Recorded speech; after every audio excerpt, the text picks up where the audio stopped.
മുടിഞ്ഞു, കേരളം മുടിഞ്ഞു. ഇനി നന്നാകണമെങ്കിൽ ജാതിയും മതവും പാർട്ടിയും നോക്കാതെ ശിക്ഷാ നിയമത്തിൽ മാറ്റം വരുത്തണം. ശിക്ഷാ നിയമത്തിൽ മാറ്റം വരുത്തിയില്ലെങ്കിൽ മുടിഞ്ഞു കേരളം. ഇത് ശരിയല്ല. എന്റെ മോനാന്ന് ഞാൻ സഹിക്കൂല, എന്റെ മോനാന്ന് ഞാൻ സഹിക്കൂല.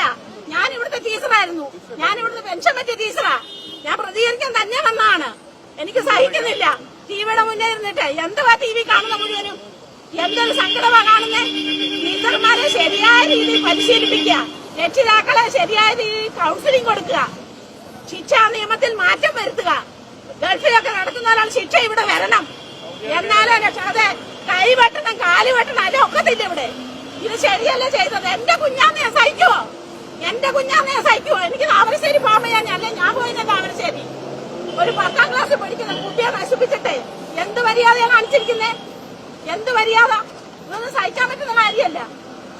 ഒരിക്കലും ആ കുട്ടികളെ പരീക്ഷ എഴുതിക്കത്ത് ആ കുട്ടികളെ ശിക്ഷിക്കണം. മാതൃകാപരമായ ശിക്ഷ കൊടുത്തിരിക്കണം ആ കുട്ടികൾക്ക്. 15 ബാലനിയമങ്ങളെല്ലാം മാറ്റണം. ടീച്ചർമാർക്ക് നല്ല ഒന്നാമത് ചൂരവടി കൊടുക്കണം. ടീച്ചർമാരുടെ കൈ ചൂരവടി വേണം. അല്ലാതെ ഈ ലോകം നന്നാകാൻ പോകുന്നില്ല. അതെ, ഇവിടുത്തെ ടീച്ചറായിരുന്നു ഞാൻ. അർഹതപ്പെട്ടവർക്ക് അടി കൊടുത്ത് തന്നെ വളർത്തണം. രക്ഷിതാക്കൾക്ക് ശിക്ഷിക്കാൻ പറ്റത്തില്ല, തെറ്റാണ്. രക്ഷിതാക്കൾ കുഞ്ഞുങ്ങളെ ശിക്ഷിച്ചു വളർത്തണം. രക്ഷിതാക്കൾ കുട്ടികളെ ശിക്ഷിച്ചു തന്നെ വളർത്തണം.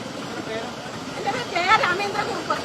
പ്രതികരിക്കാൻ തന്നെ വന്നാൽ ടിവിയുടെ മുന്നേ സഹിക്കാൻ പറ്റുന്നില്ല. അതുകൊണ്ട് വന്നതാണ്. ഇത് ശരിയല്ലേ ചെയ്യുന്നത്? ആരെയും പിടിച്ച് ജയിലിലാക്കിയിട്ടോ ചില ചെറുപ്പക്കാരും പിള്ളേരും ഞാൻ ഒരു രാഷ്ട്രീയത്തിലും പങ്കുചേർത്തില്ല, ഒരു രാഷ്ട്രത്തിലും ഒരു മതത്തിലും ഇല്ല. ഇത് ശരിയല്ലേ ചെയ്യുന്നത്? അത്രയുള്ള എനിക്ക് പറയാം. വേറൊന്നും എനിക്ക് പറയാനില്ല. കണ്ണീരാണ്. കുട്ടി എന്റെ കുട്ടിയാന്ന് ഞാൻ കരയൂലേ?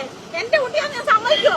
അതുകൊണ്ട് ഞാൻ പ്രതികരിക്കാൻ വന്നതാണ്. ഇത് ശരിയല്ല. ഇത് ആ കുട്ടികൾക്ക് മാതൃകാപരമായ ശിക്ഷ കൊടുത്തെങ്കിലേ ഈ കേരളം നന്നാകത്തുള്ളൂ.